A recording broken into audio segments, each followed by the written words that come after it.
हरे कृष्णा, राधे राधे भक्तों। स्वागत है आपका हमारे चैनल शिखा भक्ति धारा में। आप सभी लोगों को कार्तिक माह के पावन पर्व की हार्दिक शुभकामनाएं। आज हम आपको अपने वीडियो में कार्तिक महात्म कथा अध्याय 5 श्रवण कराने जा रहे हैं। तो चलिए शुरू करते हैं। प्रभु मुझे सहारा है तेरा, जग के पालनहार, कार्तिक मास महात्म की कथा करूं विस्तार।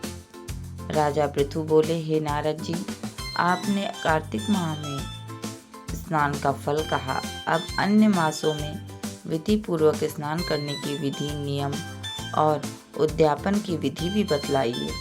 देवर्षि नारद ने कहा कि हे राजन, आप भगवान विष्णु के अंश से उत्पन्न हुए हैं, अतः ये बात आपको ज्ञात ही है। फिर भी आपको यथाचित विधान बतलाता हूँ। अश्विन माह में शुक्ल पक्ष की एकादशी से कार्तिक के व्रत करने चाहिए। ब्रह्म मुहूर्त में उठकर जल का पात्र लेकर गांव से बाहर पूर्व अथवा उत्तर दिशा में जाना चाहिए। इसके बाद जो मनुष्य मुख शुद्धि नहीं करता, उसे किसी भी मंत्र का फल प्राप्त नहीं होता। अतः दांत और जीभ को पूर्ण रूप से शुद्ध करना चाहिए और निम्नलिखित मंत्र का उच्चारण करते हुए दातून तोड़नी चाहिए। हे वनस्पति, आप मुझे आयु, कीर्ति, तेज, प्रज्ञा, पशु, संपत्ति, महाज्ञान, बुद्धि और विद्या प्रदान करो। इस प्रकार उच्चारण करके वृक्ष की 12 उंगली की दातून ले। दूध वाले वृक्ष से दातून नहीं लेनी चाहिए। इसी प्रकार कपास, कांटेदार वृक्ष तथा जले हुए वृक्ष से भी दातून लेना मना है। जिससे उत्तम गंध आती हो और जिसकी टहनी कोमल हो, ऐसे ही वृक्ष से दंत धावन ग्रहण करना चाहिए। प्रतिपदा, अमावस्या, नवमी, छठी, रविवार को चंद्र और सूर्य ग्रहण में दातून नहीं करनी चाहिए।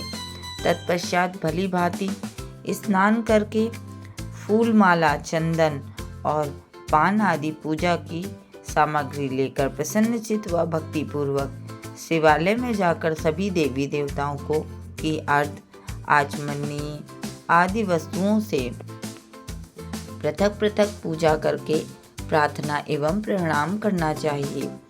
फिर भक्तों के स्वर में स्वर मिलाकर श्री हरि का कीर्तन करना चाहिए। मंदिर में जो गायक भगवान श्री हरि का कीर्तन करने आए हों, उनका माला, चंदन, तांबूल आदि से पूजन करना चाहिए, क्योंकि देवालयों में भगवान विष्णु को अपनी तपस्या, योग और दान द्वारा प्रसन्न करते थे, परंतु कलयुग में भगवत गुणगान को ही भगवान श्री हरि को प्रसन्न करने का एकमात्र साधन माना गया है। नारद जी राजा पृथु से बोले, हे राजन, एक बार मैंने भगवान से पूछा कि प्रभु, आप सबसे अधिक कहाँ निवास करते हैं?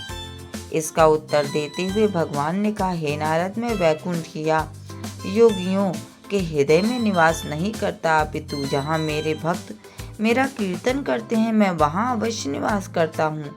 जो मनुष्य चंदन माला आदि से मेरे भक्तों का पूजन करते हैं, उनसे मेरी ऐसी प्रीति होती है जैसे कि मेरे पूजन से भी नहीं हो सकती। नारद जी ने फिर कहा, शिरीष, धतूरा, गिरजा, चमेली, केसर, कंदार और कटहल के फूलों व चावलों से भगवान विष्णु की पूजा नहीं करनी चाहिए। अड़हल, कंद, गिरीश, जूही, मालती और केवड़ा के पुष्पों से भगवान शंकर की पूजा नहीं करनी चाहिए। जिन देवताओं की पूजा में जो फूल निर्दिष्ट हैं, उन्हीं से उनका पूजन करना चाहिए। पूजन समाप्ति के बाद भगवान से क्षमा प्रार्थना करनी चाहिए। हे सुरेश्वर, हे देव, ना मैं मंत्र जानता हूँ ना क्रिया, मैं भक्ति से भी हीन हूँ। मैंने जो भी कुछ आपकी पूजा की है उसे पूरा करो। ऐसी प्रार्थना करने के पश्चात साष्टांग प्रणाम करके भगवत कीर्तन करना चाहिए, श्री हरि की कथा सुननी चाहिए और प्रसाद ग्रहण करना चाहिए। जो मनुष्य उपरोक्त विधि के अनुसार कार्तिक व्रत का अनुष्ठान करते हैं, वो जगत के सभी सुखों को भोगते हुए अंत में मुक्ति को प्राप्त करते हैं। इस प्रकार से कार्तिक माह कथा अध्याय 5 समाप्त हुआ। आप सभी लोगों पर श्री हरि की कृपा बनी रहे, इसी कामना के साथ वीडियो को विराम देते हैं। आप सब एक बार सभी लोगों को फिर से कार्तिक माह के पावन पर्व की हार्दिक शुभकामनाएं। वीडियो में दी गई जानकारी अच्छी लगी हो, वीडियो पसंद आया हो तो प्लीज़ वीडियो को लाइक करें, शेयर करें व सब्सक्राइब करें। राधे राधे।